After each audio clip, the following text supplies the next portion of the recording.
रामं लक्ष्मणं पुरभजं रघुबरं सीतापतिं सुन्दरं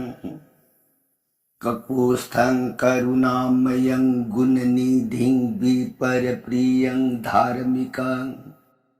राजेन्द्रं सैत्यसन्धं दशरथतनयो श्यामलं शान्तमूर्तिम् वन्दे लोकाभिरामं रघुकुलतिलकं राघवो रावणारिं दक्षिणे लक्ष्मणो दन्भि वामे तो जानकीशुभा पुरतो मारुतिर्जयसेतं नमामि रघुत्तमम् रामाय रामचन्द्राय रामभद्राय वेदसे रघुनाथाय नाथाय सीताया पतये नमो पंगु भरमति ब्रह्मांडं मूर्खवेदार्थं विद्भवि जत् किरिपाले समात्रेनु वन्दे तं गुरुमेश्वरम्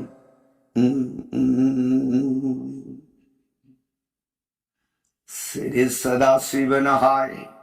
ताऊ प्रिय पार्वती दस बुज्ज दुर्गे रघुवंश वीर सुरामणि प्रभु राम इबुंगो मागे सात कांड रामायण से प्रिय अतोप वाखल उइब लेतन थाजब नुंसीबग लोइनना ताउको राम गुण हेक्ताज जीवन हयें अंतिम काल अरुइब मतमने यौरअबद इबुंगो मागे फंगमद्रब श्री सुरोन तंबालबु याम लाइन फंगजब ngame को प्रिय कांसिद वारी ताजरीबी सिंगिंग दौगी मजाइबी म देवी भगवती ईमान खुटलो नजरक मा ननाई देवी अइबुंगो श्री मुखदग थोलो महाअमृतम कमान घत मान खरब श्री राम गुण कथा ननाई ताजता जरूरग मखा तानिंग खौरांग असुम हेलइब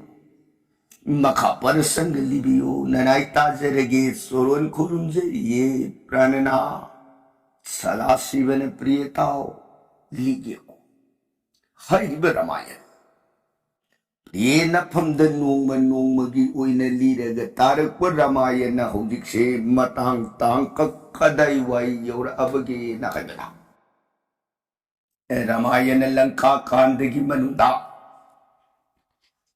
जुवराज अंगदा राम तेंगोन पलक तगी लंका कोनुंग रायबार सत्कन ऐदन रायबार सत्की बसन दोंग योरपदा लंका बरसना तिलुई नरग निंगाई संगा नरक पदगी परस्तगी खुदांग अंगदन पायरु बदा पायरिब खुदांगी खुद पाई सैना खांगबु ngमननब लिरकबु वारिदा चंद्रजिनी वारी मतंग से कदाई वाई योर अबगी न हाइबद प्रिय अदुगुंब निंथौ मसा बिरसिंह मतुंग इनब मंत्री मसा मपु मनाई अनि से संपक देसाइन कोबलेबा अदुगी मनुंथा चंद्रजिनी वाथोक करम वाथोक ढोंगी घाट की मनुंग थेंगनरुबदगी लेबाक अदुगी मंत्री न फारबदा मंत्री मसागी लौसिंगना अवोइबदो मिनंब ओहेलग मंत्री मसा देवी साखी द प्राण थारे देवी भी मगी साखी द प्राण थारबद मंत्री मसा निपा दुग चंद्रजिनी के लुहोंबगी वाफमदा वा लेपनखरेने करीना निपा पनबे यारम निन लुहोंब यारे से वाफम से चंद्रजिनी सी अवाबी हा कृष्णा कम तो उर्गा हंदक्षी विमान मंत्री की मसा निपा सिदगी लुहोंब तोगा थवाई न खोइताज वीर सिंह जुबराज मागी मफम द लय मतंग कलग पुंसि सिमगी मनाई ओइजब फंगदगे बसि मवोन मौ खत लंगला लंगिन पुथोप मीनम तारक त्रबता नोंमगी अंगनबा अयुक इबेन कोनुंगी लई काबा लाकपदा चंद्रजिनी ने इबेन राजकुमारी करी क्या सन बिगतरे इबेन वाफमसी लुसिले हौजिक सिदा करी उपाय कबदौगदगी हाइब लंगला लंजिन करीगुंबु वाफम नमतंग पाउसी ताकपिरक लेतेको बेमा हौजिक मकीदी थोदोप इफमद करीगुंबु तकारिकपदी लेतेबो ओ अदुदी इबेन सुंदौरसी होरेनसे नुमिदांगी मतम अईगी अवुन कैथेंदुदा अई सोइदने लाक्सरगे मफमदुदा लेबिरमु अदुगा लुहोंबगी वाफम से मसी कमदौरगा होंदोकप यागदगे हाइबु वाफम सिमतंग खनद्रगदि अई लंगला लंजिन पुल्लेगबैबे पुनमक इबेना वाफम से सिनबिदना लुहोंब छकाइनना अदुगा मफमद लई कसब याननब नियम से इबेनोतंग सिनबिदब याद्रि हो बेमा नाकोंग अनी मरी सुहनब याबु वाफम नते लुग्रब लेपाकी वाफमनी वारम पुनमकसिंग से करी लेगेबदो अई सोइदन नबुंगोगी मफमदुदा हंगत होरेन नुमिदांगा बाजारदुदा अई सोइदन थादोलगे फरे नुंगाइजेरी इबेन अदुदी सोइबिबे यादे सोइजेरे रोये राजकुमारी अदुदी अमुक योगजेरे दो फनी बेन योगयसे इबेन समोइदना कोनुंगदगी हलए यौरए मयु अनीबु कौशिलगे इबेन हाय राजकुमारी दो माथा साले होरे मंत्री मसान इबेन कम तौरा हाय नंबिया होगी पाउसी नंसु तारी दुमंगाय लुहोंग तारेदना लेबाक मंत्री मचा हाइबदी भीमान मंत्री की मचागा राजकुमारी गा अनिदु होगी श्राद्ध लोइनाय बनी श्राद्ध से दे है लोइबगनी होंगनी आइदना वा लेबदर लेदुस इबे मगी पुंगददी लुहोंगबसे पामहोदे करी उपाय कमदौरग लुहोंगबसी काइबे यागदगे अदुगा जुबराज नफमद लई कटप याननब थौरांग पुनमकसिंग से इबेन फनब सिनबियो अदुगा होरेन नुमिदांग से अवुन कैथेन नाहनगी मतौगुमना लाक्सगे मफमदुदा सोइदन लेबिरमोइबो वाफमसिम मजाइबेमना ताकपिरे इने ओ इबे नुंगाइरे दुदी होरेन दो जगह योर अब कांड वारम पुनमक अदो फननब सिनबाइतुनी नंबिया करनु सिंदौरुसे बे मदिदम करीम तो वाबिरुरुनुसे ऐ पुनमक फननबने सिनजगे अदुदंग सिंदौरुदु कैमोइबा बे सिनबसे होगी मकी दिवा कंजी थोलक्त्री होरेन दो का खंजखी गैबा हो नंबिया नंग वाखंजी फदी फैने को हा फैने इबेन पता है मता पी ओ इबेन सोइदनबदो आई सोइदन सिननब होनजरे हो लाओ दुदी संग सेदना चाननब थंगनब थोंग थाक्तना मपु मनाय कृष्ण चोरोंदा प्रसादी लुफों कतन सेवा ओय चाब थकब लोरे नुंथिनगी मतमदु पोथाय नुमिना तासिलकब नुमिदांगिसु अमुक थोंग थाक्तना लोयरकबगा कृष्ण चोरोन मानसिंह सालुक लुफम कटलगा मपु मनाय सेवा ओय सिदगी नुमिदांगी पुंग तरेट मखाई निपालोम तारकप मतम अनिसी पोंधा अमममदो इल्लत सिदगी मंत्री मसाना मैतान अमा मई अमा फिजी दे येप पुहाई यौर ए सना कैथेन दो मधु यौर अबदा नाहनगी मफमदुदा जुबरजा मफम सोइसिदा लेगसी हनी अनिशी कोकता फी कुपसिलगा कांग सिकतनबा इन अनिसे मजाइबी में लाप ngairegli somdasu majaibi ma mi siktarukpagi tanja ma yengaga numidangi pung tararum tarakpa matam swaisida matondani kanam jorukti haigale masapun magto phi janjan kupsindana mamai mate khaitang phalaga yori magi on kiti parap sangsilapata bazar maya aduda anigo amlerambu Sangsin jarak tanam mabungu ki manga tuti bunga nanai sandra jini laksere tabe soron kurum jari. Biya singane bema manggol ubi siras kumari. Bunga humjik sita. Kari upai kamda ugadagi nanai nupi jama pukta solabi. Wakan budhi sa solabi. Mai kaya makangak rega bunga.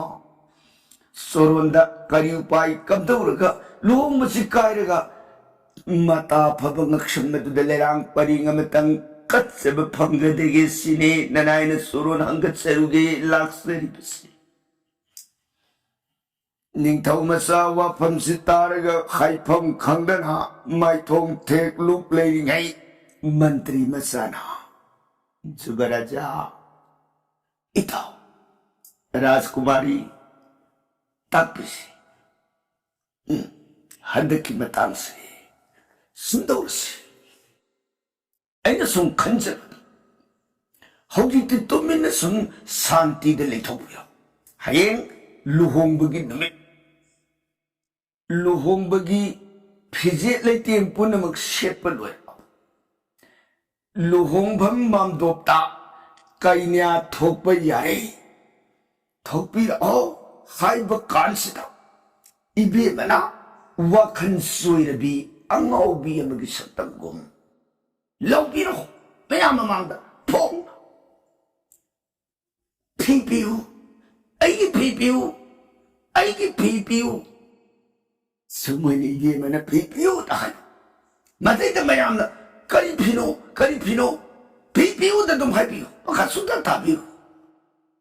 Matamduda mayam na pi mayam matang piraan pipiu haramnina hoy matamduda ibe mana nate ayi pipiu atum da haipiu matay da mayam do mela matadra kari pino pipiu da hai angau bigi matawgum kayo ngangi buga atay di be masay mapan ka katholok kana luhong banggi mamdo mayay ga duda Lau kongaga aiki pipiu kusyan sepio mayam po na mag-ibi magi matawdo ura madawa kansoy na bi angaw biya magum soy na na ura ani mayam na kayo tawri matawsi kanay di pino hayriwa siboy na na luhong bam tilibam miyam po na mag-angak magaloy na na yen na rani matangtata ay galoy na na Jubaras ay koy anishe Lakshagi luhong pamtata Masidu da lepagal lairambadagi ibi magi mang adu tamna nahan numidang ibi mana nabungogi soron da kupirin da pida mado illagalaki matandata ibi mana ay pili siya siyagi pili pipiyo lapiyo matay di mayam si Sinsilagta na ibi mana Tido Ta Heta namdadagi logyo Soy da na matamdada Laybak ilang hora ani Kaday dagi pino Rajkumari ki pini Rajkumari ki pichidi Ang obasina Kaday dagi kamdong pangi Pao Pulu Pao Soy da na miyang Haidar ani Kari ginoy bata Mazay di man ni papan gaya taba magi pibu mataw karang na ani sinapay regalera bi. Samdaw da na daybak miyama doon na yaya ngang na abu matamda. Ning taw na hanga ani haibati ibi magi apu pagpita ning taw kamdaw na pisi kaday dagi pangi. मतंदुदा अखोइना खुमजगे फीसे अखोइदि खंगदे अखोइना नहन नुमिदांग अमा अउन कैथेंदुदा अखोइदि गंजा थाअग लेचबे अखोइना गंजा थाअग लेरिब जगादुदा खंगौदना मया काखलगा नंगग इबेम अमा पाइरई इबेम अदुना अखोइबु योलगदौबगी मतौगुम नंगग मया काखलगा अखोइगि मांगतम पाइसलपदा अखोइना तौबुम खंगिद्रदना अखोइना पाइरिबा गंजागी कंकरदुना मागी माइकई तमने लंगपदा मागी ये थंब पाम्बुम अदुदा गंजागी कंकरना थाबदा पाम्बुम अदो मैसागा सैना मैसा खांग ngamgidin phido hundu amaga chenkhibani akoini kananu khangde hundu amiba phido akoina adum pairaga thamjabani akoina ngasi leibaksigi mazaibi magi luhongbasi sumna sum yengjage sangakba matamda akoibu mazaibi magi phi hubani phi lobane na dandi pibi gadori basa akoidi 피후분한테 제 타자들의 얘기요 मजाइबे मगी ये थंग पांबो मनुसे गंजागी कंकरन थाबदा मकुतु मई शाखरने यंगबे मयाना हा कदाई पांबोम दो फीता खलगे ये नर अनि मतंतुदा खुदम उनना बेमा नबुगी दमक सैना खरदी खांबी बतारेको से पांबो मरु सिदा मैरू मतंग नमजगे हयेंग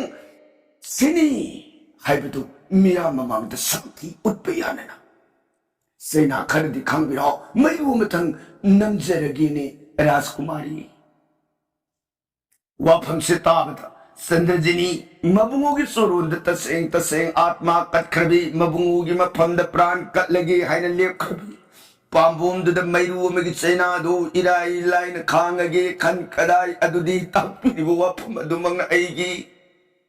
निंगजरिबा सा से थुंग मक्तुंगगदब मक्तुवेर से कदाई नंबिरो येथम पांबोम से मैरू भालो नुंगाइरे अदुदी हदना मागी फिजी द येपग पूरे इबा मैखेत अदुगा मई ताल अदुगा पुथोलतना मई होगनी मई दुना निंथीना सागला अब मतंदुद जुबराजी खुद छिनने जुबराज न मई अदु पायरगे बेमा ngakang di sena si khangbi betari bunga sajis mei sas punse supagi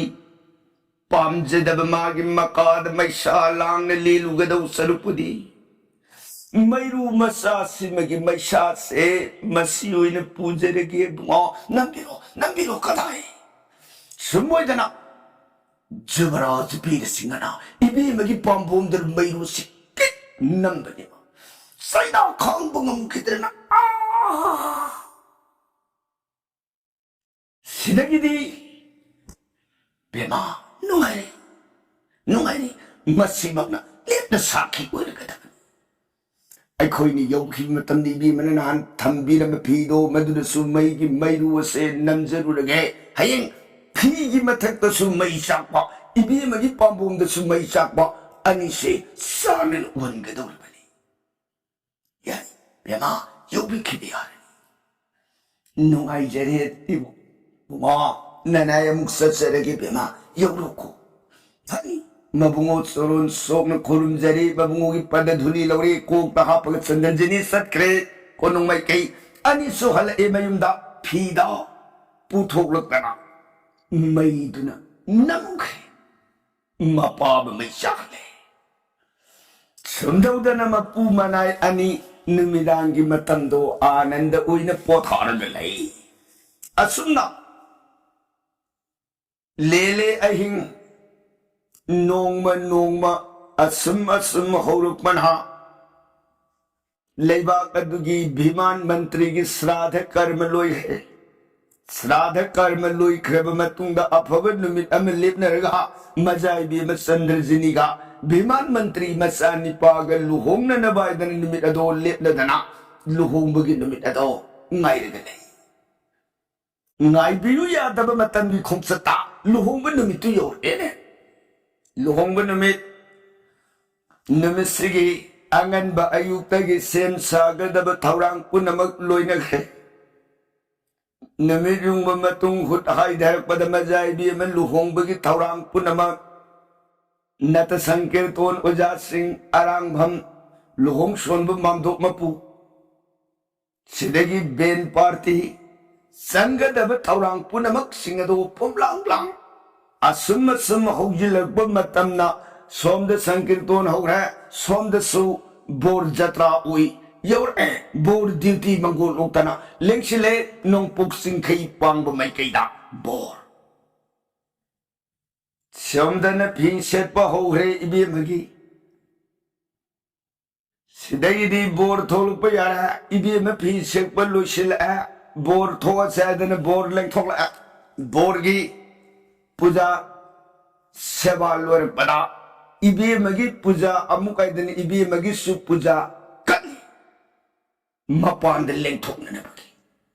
puja do madune lushil baga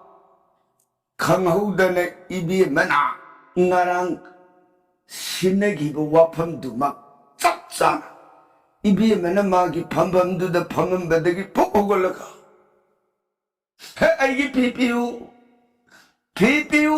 아이기 피피우 까이냐 피시리 비드는 비마 까까리 비농을 딱 피 아이기 피피우 하 시시월 나티 애기 피피우 시대기디 메लन तारत्रे भीव पिछली नते मयाम से हा ककरो बेमा इबी मना आई पीछे मुकुते ककरी फीनोय बा पीपियो मयाम से ग्यालम तारत्रे कई नो पीपियो सिदेगी मपान द पाउसी योनरे एने इबी में तो पीपियो द भाई है कई नो कोई मेलम तारत्रे सिदेगी या असुम समादो में योरे इबी में तो पीछे पर लोरेगा लें तो अमदाई मतम दे पीपियो इन निगाई तो है करी पीनो इन पीबे या पीबे दे सुनते दमा मयाम जे हा करी वानो इन अम्मा तक मयाम दो संसंक्षिनर किरी पीछे पम कास सिदगी बे मैंने पोक ताउगलगा आई पीपियो रे के सु PP they I पीपियो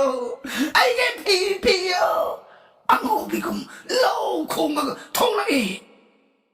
나기 피지에 땡두를 나야나 하하 헤이 베베 나나나나 나나 고네 끝까지 비노 나는 밤이 피지 너나 애기 비도 까리 비노 피게 봐 이거 무슨 따고 야로이 애기 피피우 시리 너는 파는 분는 없는데 비면시 마음도 마야 이런다 셀통레이 팔린가 피피우 럭럭 Mayam pun masih ya lore bor pami baga tu mau main soalnya ini kain to mayam pun masih ya ngarang mandu maya itu Sankirtan nam soli boga singada isai mai punglon ore itu si kanya ore mayam sih ya निंथौसु मेलम तारक्रे महारानी मई कई करीनो तौरिब मतौन अवाब पाक्त मयाम पुनमुसे या फाजिन पुमसिन मंगंद्रे पीपियो आइगे पीपियो अरेगे पीदे आइगे पीपियो मयाम से PC um P नते um पुसले नते आइगे पीपियो अरेगे पीदे पीपियो C मातांगसिना Singh जुगरास Menteri Masa Anise Angau asok pamagi matawgum mamdo masidu da pamagalam badagi Bir Singh Jubaras namagi namda nahan ibi mane nungdang tanam bepido illaga maya mang aduda samaga yeng na bagu masu heying buyaw bani ibi mane ikang kangugan ai pini mai lipida ai pini sora pipio to mai lipida ai pini bayam sing gorong ya ai kin nang si ben ai pila miti ꯅꯤꯡꯊꯧ ꯃꯥꯒꯤ ꯐꯝꯐꯝꯗꯨꯗ ꯌꯦꯡꯉꯛꯄ ꯀꯥꯟꯗ ꯐꯤꯗꯨꯅꯦ ꯇꯥꯕꯗ ꯆꯞ ꯃꯨꯜꯂꯨ ꯃꯌꯥꯝ ꯐꯤꯗꯨ ꯃꯨꯜꯂꯒ ꯏꯕꯦꯝꯃꯗ ꯄꯤꯔꯦ 이비에면 피도 뻥어볼까 시기 피니 아이기 피레이래 아이기 피레이래 시 닝터우시 서그러던 어이 까나무샤 파우 볼로 어쩌고 자 본디 샤라든 치로 भार्ग ma'am दोनों बोंदी रोंद पूरे ने ऐने लांग पो कांदर मंत्री मसादर मैम तो नहीं भी खो नते नते मैम तो नहीं भी खो कहीं नहीं बैठ दिया राजकुमार की फी वो तो करना है निपा पन्बे याद वो कहीं ना की फी जिन्हें कोई मतलब करो ना भंगी आयो कहीं ना कोई फी पूछा लम्शा मंत्री मसाने गुरु जोन सिंह इसलिए ना उमर उमर पांग पुन वो उम्मीद थी ताबी खो पीछे एक कोई ने कहीं ने आदम कुत्ते की लोग बनती कहीं ने आसने एक कोई दा लंग थोड़े हाँ कब दो ना चाहे एक कोई दी इबे मशीने तो कोई दी खंडी एक कोई दी सूरन कंकोन बाजार दा इबे मगी अवुन के थे अंदर कोई दी गंजा थक बनी जोगी मैं आम ना अंगाव बनी है भी गंजा थकन निमिदांगी मतम दुदा एक कोई अनी से फमगल लेंगे खंगाव दना से सिगी फी मपू से मसीना इबे मनी दे कोई हजे रोई को खंदी की मपू से मसीने फीसी इल्लगा कोई मांग दे मया का खलगा पाई अवाम बतिया की नंगा ओ अदुमोइन मान नंगा पाई मतने कोई मांग दे योर पर मागी मखा दो लाओ न का खलगा इखो बिजो लगे दो बगुम पाई शिल पर दे कोई ना मांगे कदोंदगी अंगाव बिनो नत्रग मया भी हिंसा बिनो न कोई न उनकी पाई दी बा गंजा की कंकर दुन पाव थाब मतंदा गंजा की कंकर की मरुदो मधुन मागी पांबो मरुदो द पान ब मतंदा मई शाप पद की मासे मान इल्म फीदो हुदो अमग अतम पाई सत करे मान हुदो अम फीदा फीचे दुम फजे येंग ब नुंगाये दन अखोय ना दुम इंजबनी इबे मसिनानी खंदे करानी खंदे अंगौबीनी खंदे हिंसा भी नहीं खंदे अखोई भी योट के न पर पदी के कोई दी गंजा मैरू दिन था जखी बनी हाँ न कोई तो सिर था थे यंग फिर टिंग ठोक तो उले तो सी मैं चाहिए थे गंजा कंकर दुना थे इबे मसले निमित्त ने पर अंब हिंसा भी मान भी दो मधुमा ओए तारबा मागी पांबो मरु से सारी तना मैं न साक बुगी मैरू मफम दो लेडी यंग था जतरगा इबे मसी वरम द्रग दी खंदे को 닝탕 영영 시래기디 피도 빰부 마루 딱나 하길리 용간다 마이 밤드는 마이네 bun카 까나 싹 그래 마야나 하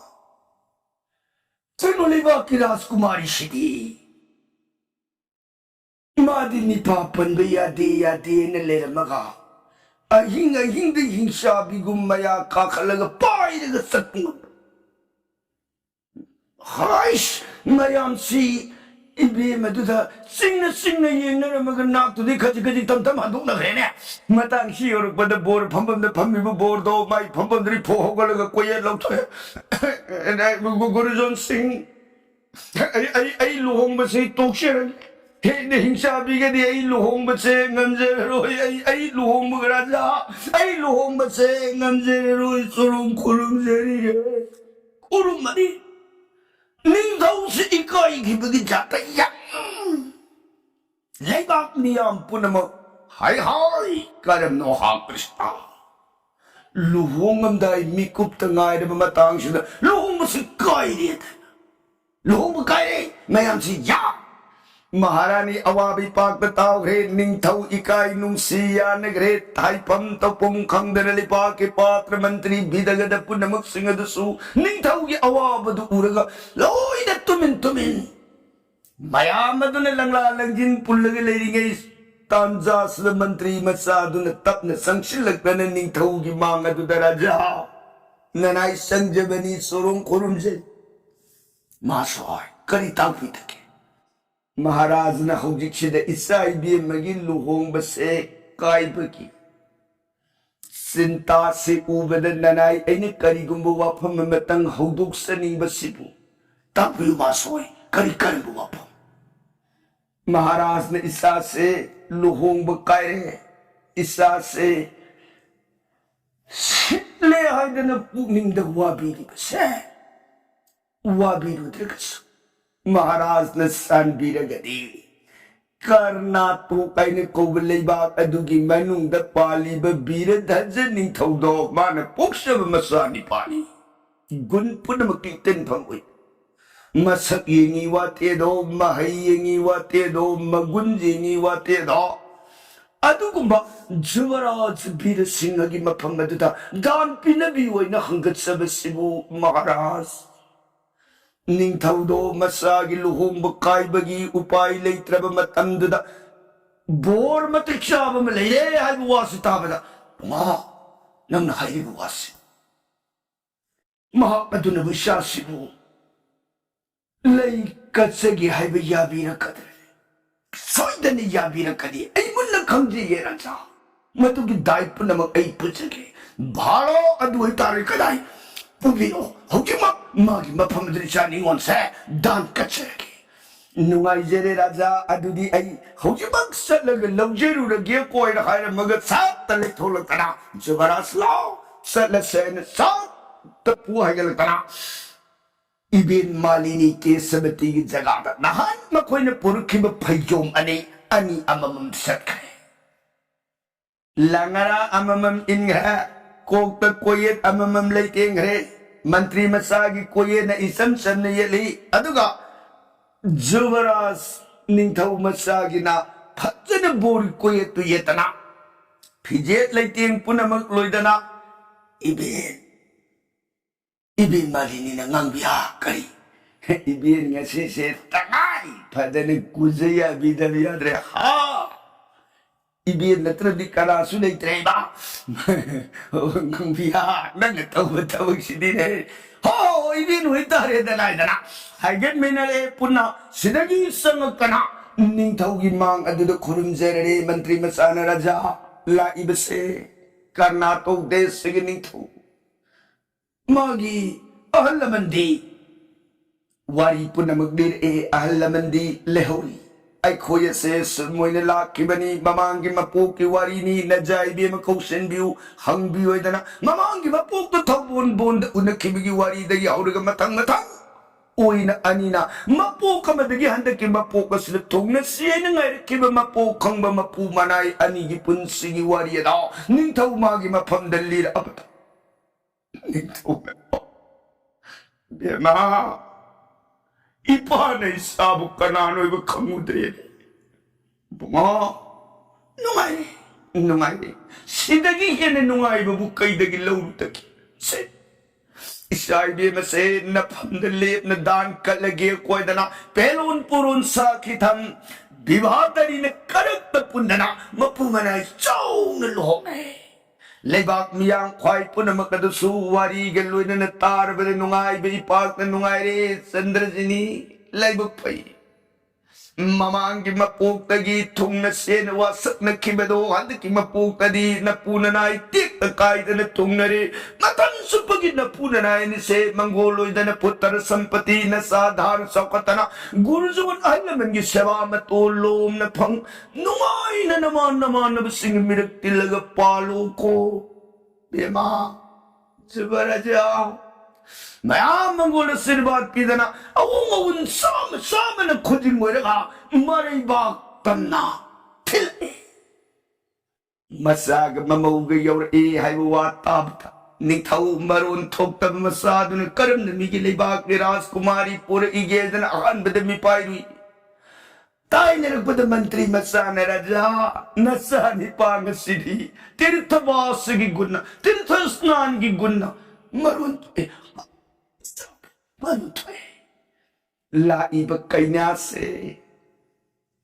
संपकदेश लेबा की मनुंद पालिब चंद्रबान निथौगी मसाई बे मनी ममिंग चंद्रजिनी हाइने कुबिने तराम उपिरो इदना सुमुदना कयागी मते नुंगाई बे इपाका मरिबा अदुगी मनुंद पानगिए किसकिन ध्यान जुबराज अंगद वारी दूर लोइरक पग इरोइनना मागी थोंगलोन मापन के अरुइबे थोंगलोल तो योरे ओ नुंगाई दको लंका बर सेनापति ताबदा अपियन बिलई तब चंद्रजिनी की वारी से अथोक न फजक है अदुदी लाओ लेंगशिल से दरबार की सभा मांग है तना मपू मनाए दरबार तन्ना दुख संग कदब मखाद ला कदब प्रसंग दी काल दिन दभरनून जरगे ताबीरी बरसे कदरी दे सदकारुन की तबा सीताराम हरि कृष्ण आय नमः मृत सोनबीर गरी दिव्य सराम लोभी गदब ओ